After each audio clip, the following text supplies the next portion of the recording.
What's going on, everybody? This is David Brooks Ellis with the Self Activation Podcast. This is episode 11. We're going to be talking about spirituality, belief, and health. How they're all associated with one another, how they're interconnected, and how they're not just things to think about, but how they apply to your everyday life. They apply to what you're aiming for. They apply to how you make decisions. It applies to how your life experience is going. And so, if this is interesting to you, please listen to the episode. And I hope you enjoy. You're in for a treat. This is one of my favorite ones so far. Thank you so much for listening. Enjoy. Today, we're going to be talking about spirituality, health, and how, whether you like it or not, we're all spiritual. We all are spiritual beings, whether you believe it or not. We all have beliefs. We all have a way of operating.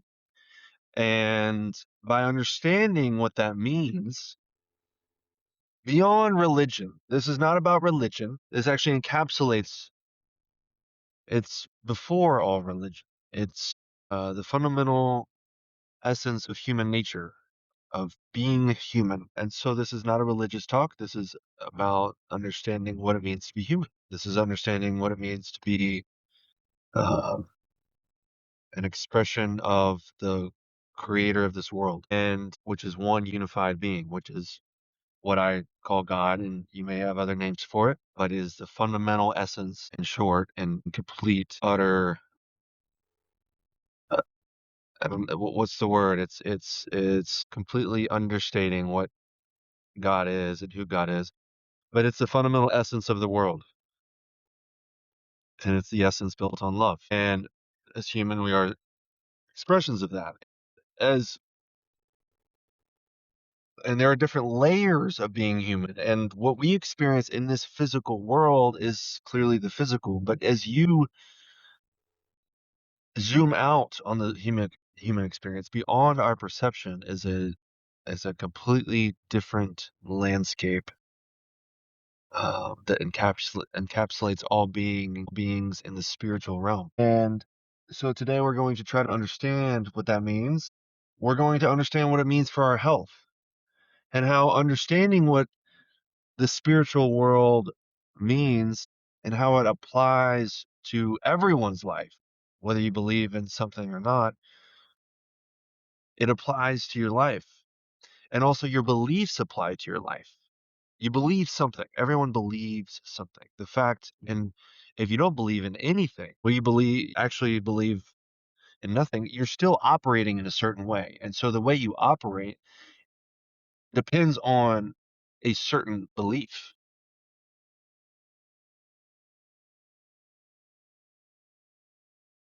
Otherwise, you wouldn't operate in that way. Otherwise, there would be no structure to your life. Otherwise, there would be no pursuit of your life. You would be aimless. You would live a life of chaos in this organization. You would have zero structure, zero ability to handle this world and understanding of what works in this world. If you did not believe in anything, you would not be able to survive this world. So I'm going to go through what is spirituality, what is belief. I'm going to go through what health is and how all three of those combine to creating who we are, and not only who we are, but how we are in the world. And so first, what is spirituality? So spirituality is the understanding that beyond our awareness, there is more. And that the very fact that we, despite our unique differences between each and every single person, even in the immediate family, even in that family heritage, there's unique differences. Even between twin siblings, there are sometimes imperceptible differences, but there are differences. But there are also similarities. And the very fact that we are all so similar, we all share a similar genetic code that makes us all human, all share a similar necessity for surviving this world. We all share similar needs and wants. We all share the same programming of needs, desires, flaws, and everything in between. Spirituality is the understanding that this fundamental essence of love is what connects all of us.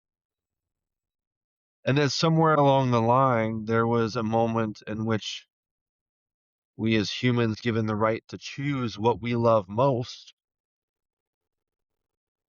chose to venture out a little bit. We chose to venture out and see what we were capable of, see if we could push the boundaries a little bit. And so we did, and it resulted in the shame and anguish and the guilt and the confusion and the deception that is pervasive all the way up until today and continues to be a problem. And so it is this state of pure love that we seek to get back to. And it is based on the fact that beyond our awareness, there are things that we cannot detect. Some people can, but it's the understanding that given our desire to grow and to become more and to continue pushing ourselves and to give ourselves purpose and the understanding that it's not just our life in this lifetime that matters. It's who we become in the process. It's how we leave this world that matters. It's what kind of legacy we've left in our family, in the cause that we've supported, the cause that we fought and died for. Because that courage or lack thereof, that transformation that you experienced in that lifetime, in this lifetime, carries on. It carries on in the eyes that you opened. It carries on in the hearts that you nourished and that you fed, that you cared for, that you loved, that you spoke honestly to. And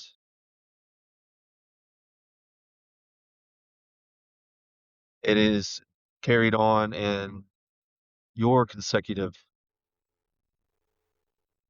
lives and the understanding that there is more than just this life.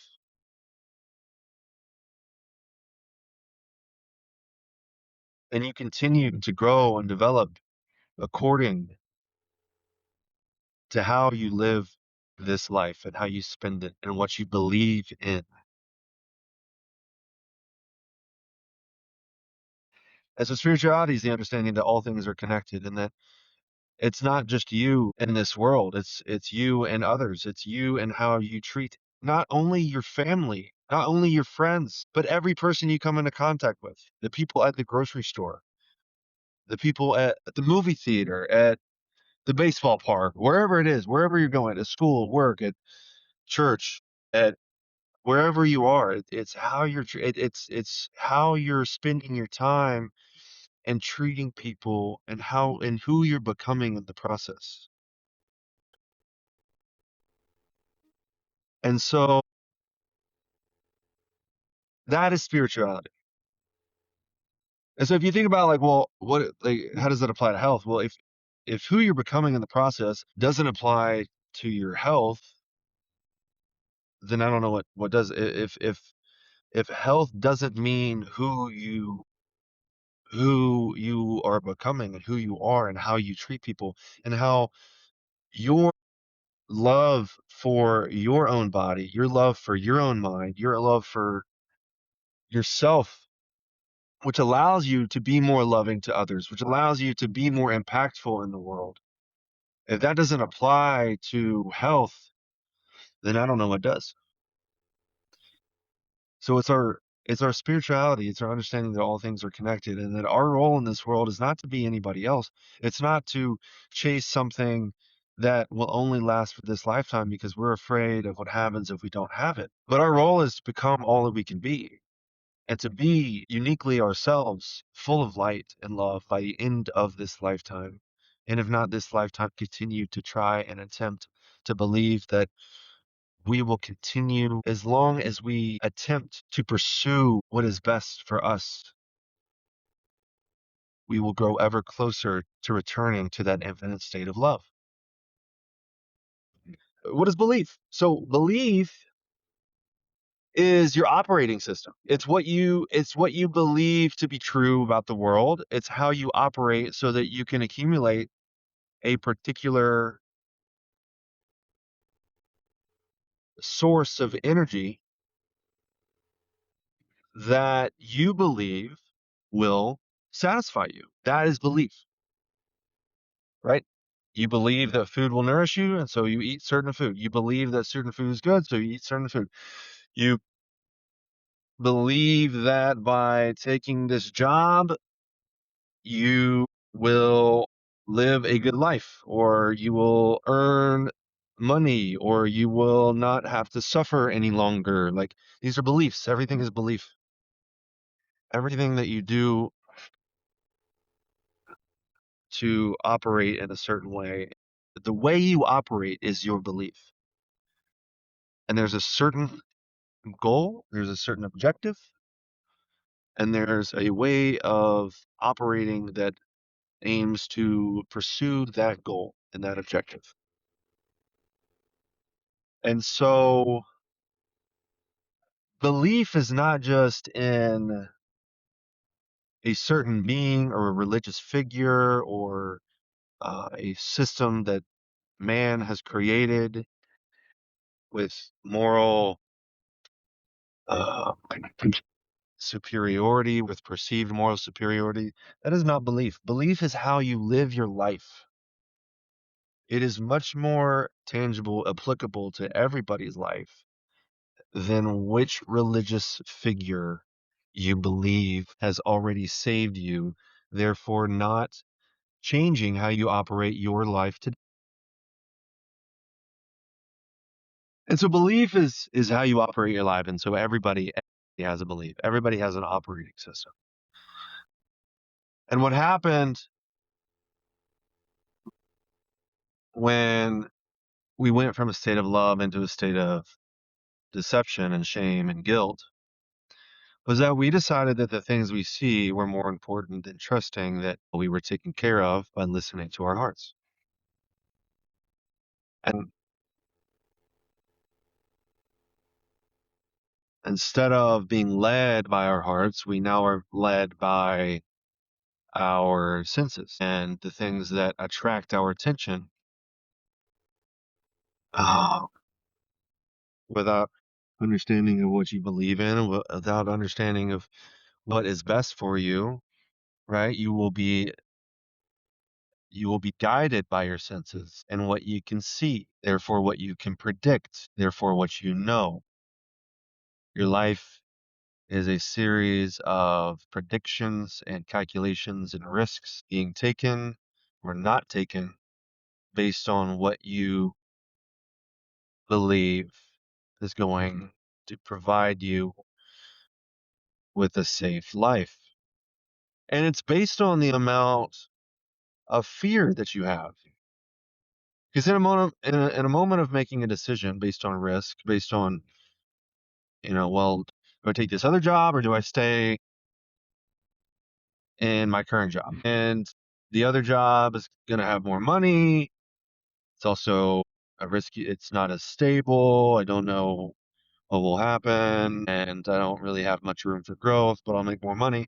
Or I'll stay here, stay comfortable. There's more opportunity for development, but it's kind of boring. And so, like, there's different options. There's different things that weigh on your opinion as to whether or not you'll take that job. And the risk that you take is based on fear. What do you fear most?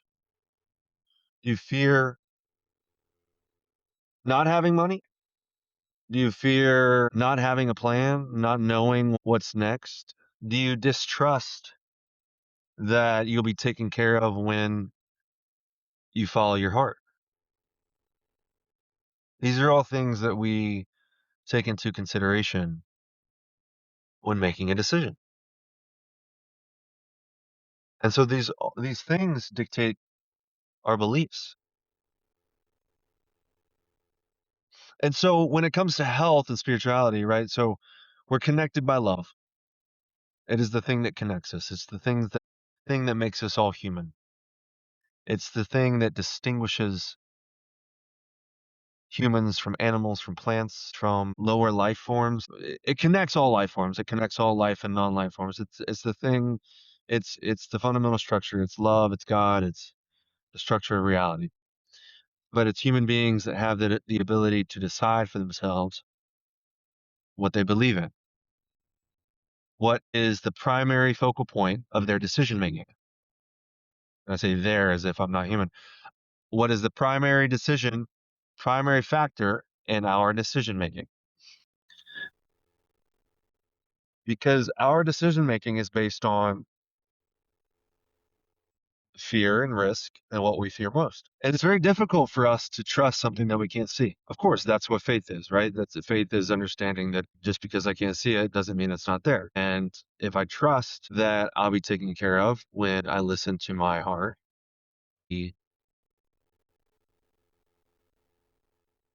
that no matter if it's what I predicted or not, something good will come out of it.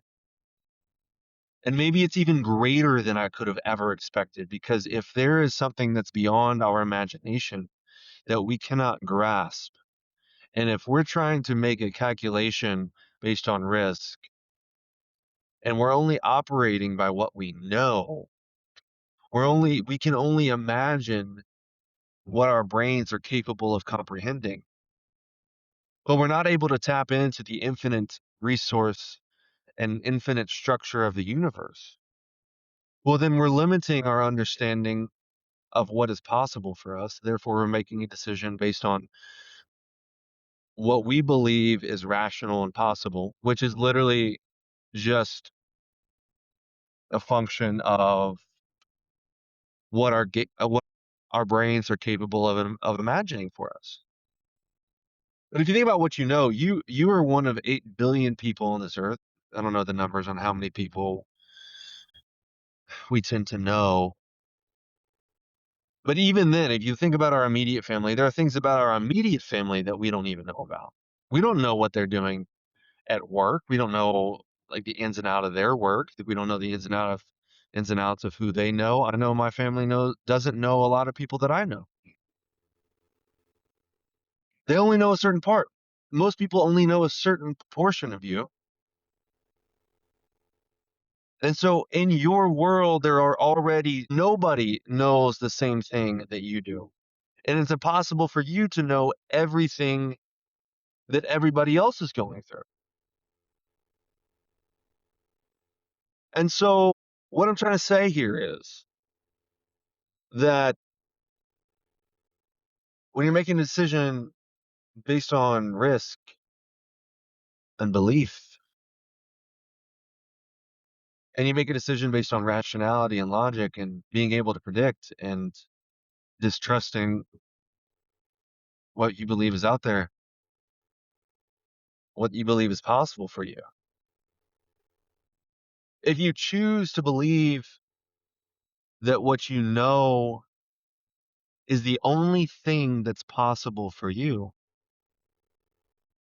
then that's how you strategize. That's how you operate your entire life. You make decisions, every decision, based on what you see, based on what you can detect with your five senses. Then you're automatically limited in your understanding of the world. You're limited in what is possible for you. You're thereby limiting your potential. It is a simple matter of what you believe in. What you believe is going to provide you with the life that you feel is purposeful, in which you'll feel satisfied, That is your operating system.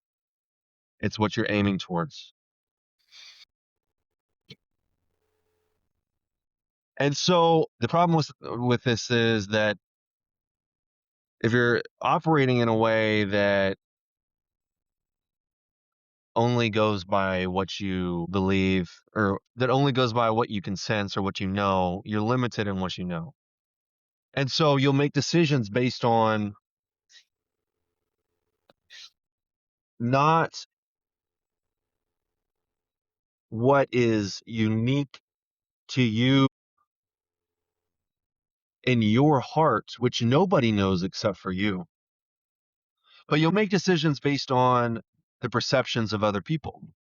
You'll make decisions based on the common path that most people take, that is most logical, because it has worked for some people. There is science to prove it, and it is what you've been recommended by mentors, and it is the thing that provides them with something in their life that they believe to be meaningful.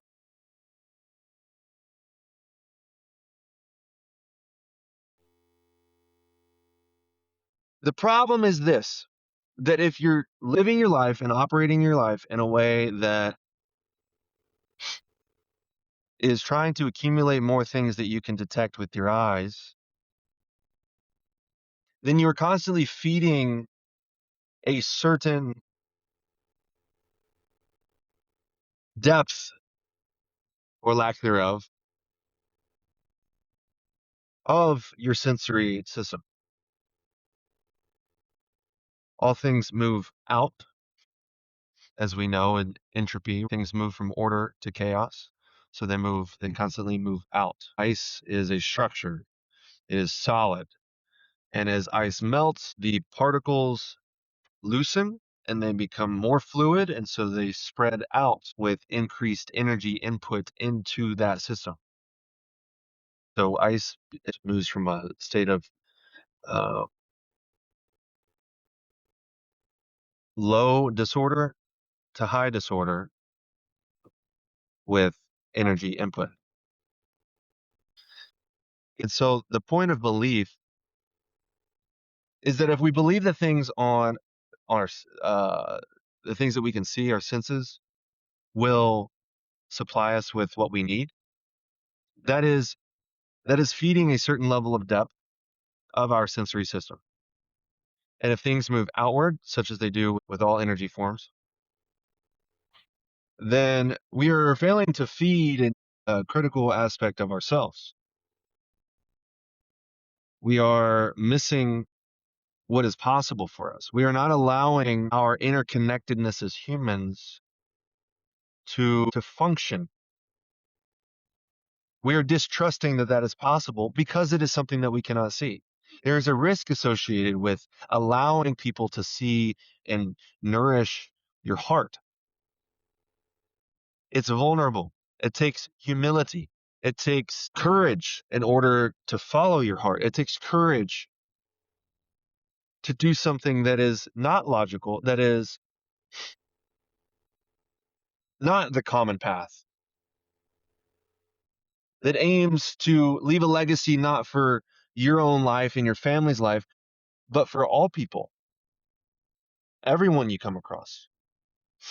And not just so that you make money so that you can buy a nice house and have a 401k and live a safe and comfortable life, but that in every moment you are fully alive, and not only alive, but living fully in every moment, fully enjoying the life that you live. And that is possible. But it's based on and it relies upon what you believe in. As I've discussed, we're feeding our system. The system of us needs to be fed just like any system. And if we're allowing, if your operating system is fed by sensory stimulation, well, then what that is nothing more than a robot.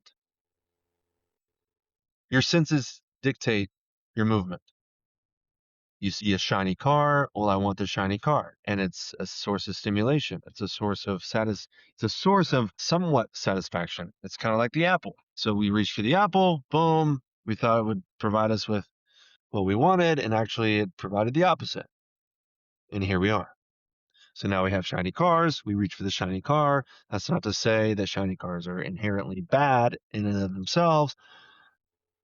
But if that is what provides our satisfaction, then we'll continue to reach for shiny cars, shiny objects, things that stimulate the senses so that we feel alive.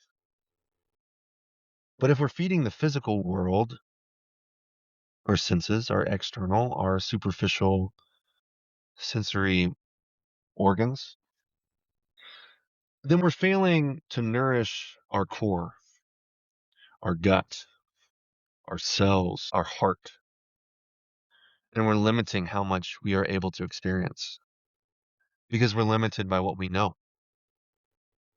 and not unlimited by what we love. And so when it comes to health, health is clearly it's clearly an issue in go to any state and you'll find problems. It's built on quick fixes. Everything is provided to you. We're spending a lot of time in cars. Our communities are dispersed because there's a lot of people, but also we spend a lot of time in cars driving and not a lot of time moving. We also have access to a lot of food like products, but it's not actual food. And people think it's food and it's causing metabolic problems. And then what happens is the medical field comes in and says that they are the authority in healthcare. And what they really are the immediate solution to keep people from dying. And they do quite a fantastic job at preventing people from dying. Now, the problem with that is even though you're not dying, that doesn't mean you're getting back into a state of health. In fact, the most common medical system is completely devoid of any information about how to help people return to a state of health. In fact, their treatments, I would argue, are actually counterintuitive. That's the wrong word. Counterproductive to cultivating a state of health, which you can learn about in one of my recent blogs. It talks about how to break this system, right? And it's not just the medical system, but it's every system. The system that is flawed within our own within our own operating system. And so they've claimed authority over the term healthcare as if what they have to provide is healthcare. But in reality, what it is it's sick care. It is taking people who are tremendously sick and making them less sick, but not bringing them to a state of health because they don't know how to do that. In the hospitals, they are serving non-nutritious foods, non-organic. It is dictated by the insurance companies. Their prescriptions are dictated by the insurance companies and what the payer will provide or what is indicated for that particular indication based on how much money they can make.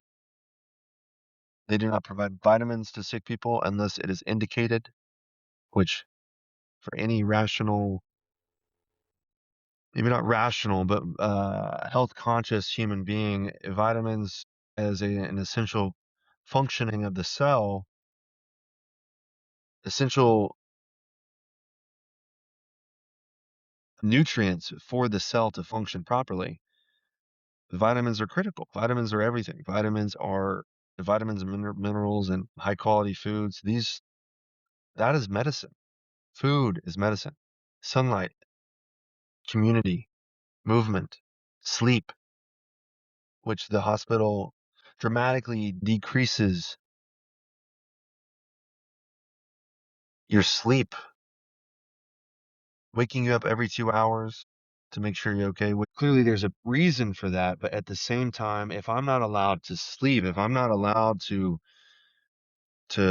recover my body, then how am I supposed to heal?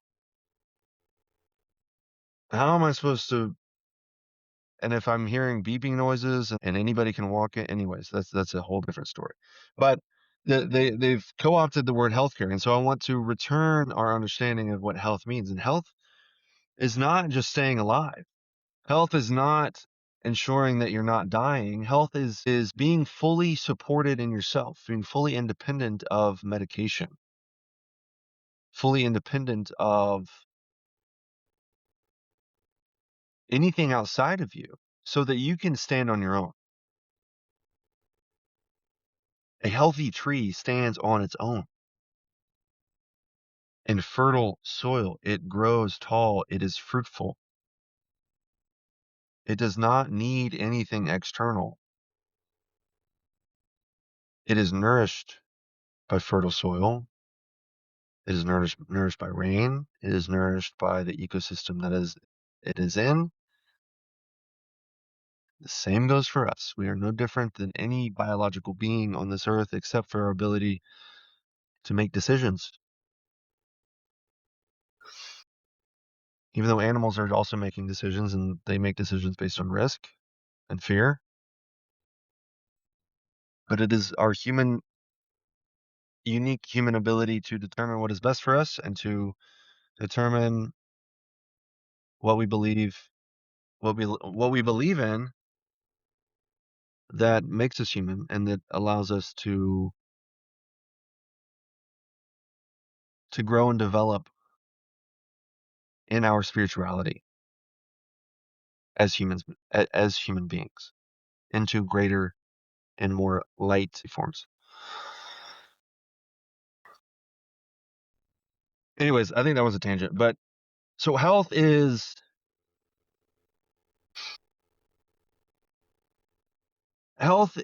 the understanding that we are not just a mind, but the mind is a reflection of the health of the body. And the spirit, which is beyond our comprehension, but that we can tap into when we align the mind with the body and get ourselves into a meditative state in which we are disconnected from our spiritual or our physical world, so that we can experience something that's deeper and connects every single one of us, and allows information to arrive instead of trying to force it upon us and how we think, and trying to force thought and trying to force what we know, and lacking the belief that it will come exactly when we want it to come.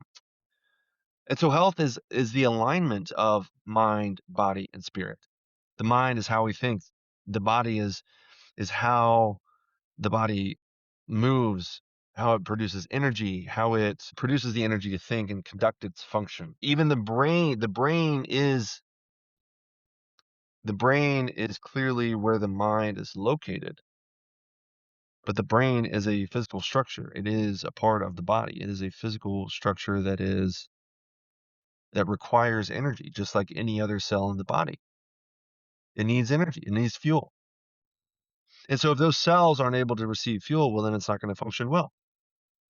And if we're not nourishing our body in a way that supports the mind, and if the mind is tyrannizing, is over controlling, is hypercritical, if the mind has learned to defend itself from fear by living in a certain state of fear and trauma, and it's terrorizing the body, and it cannot allow the body to get into a state of health, well, then the mind is corrupted.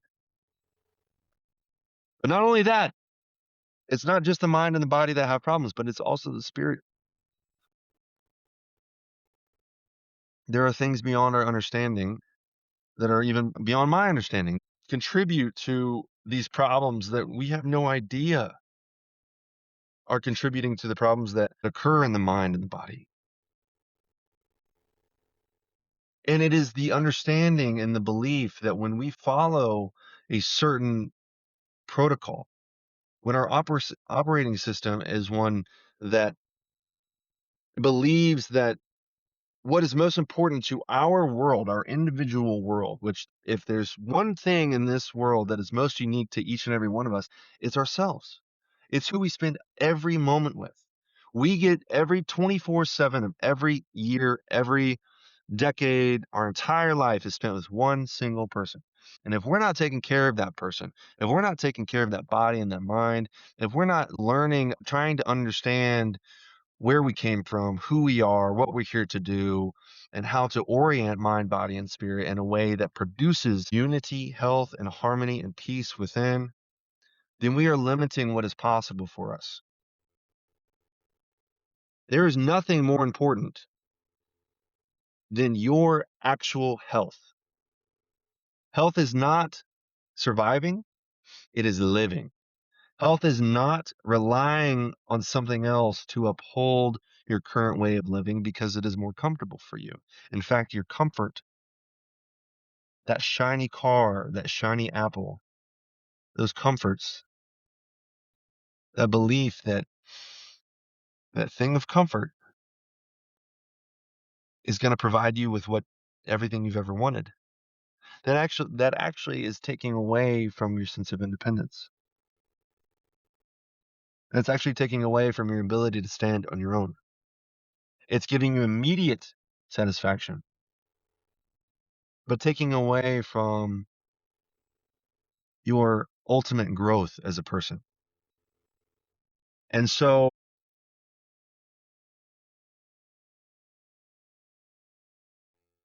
there is nothing more important than your health. And our spirituality is the understanding there's more to us than we can possibly believe. But that by believing in a certain operating system, by believing in something that is more inherent to us than anybody can understand, that there's another sense to detect. There is a there are things beyond our awareness. There are things that we love in this world that is unique to us. And that when we cultivate that uniqueness, when we cultivate what is unique to us, and we continue to try and attempt to dig out the parts of us that are limiting us from experiencing the world fully, that we will become more than we could have ever imagined. We are aligning ourselves to the unlimited that we cannot know with our minds, but that we may trust with our hearts, because it is love that is the answer to all things. And so when we align ourselves with our hearts, we release the things of this world, the shiny objects, from dictating our actions. We do not become robots. We become filled from the inside out.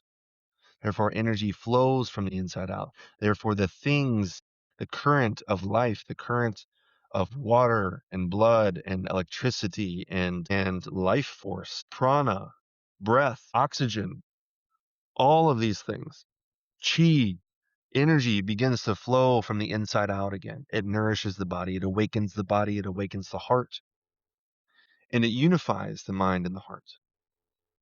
So that the mind is not tyrannizing the heart and depleting the heart, but that they work together in tandem, masculine and feminine, two very different functions for a singular purpose of unified state of health, of unification, of harmony and peace for the individual person. Because when you are free of the illusions of the world, of the things that have limited you, of the things that you believe to be true but are actually false, the deceptions, the ego, the defense mechanisms that you use to protect yourselves from people seeing your heart, seeing you for who you are. When that is allowed to shine again, when your brilliance opens up and people are able to see that again, How are you not making the world a better place? How are you not spreading the love that everybody in this world is missing? This world is chasing the wrong things. This world is chasing things that will never satisfy. This world is full of deceptions, full of people who are misguided. They were power hungry. They are living out of the deceptions of their own mind, and they're causing chaos for everybody else. As Rumi says, they are planting seeds of pain, and so pain fruits are growing. People are eating them, and it is causing more pain. This world needs people to realign in their mind, body, and spirit. This world needs people who are full of light and to stop living somebody else's dream and to start living their own.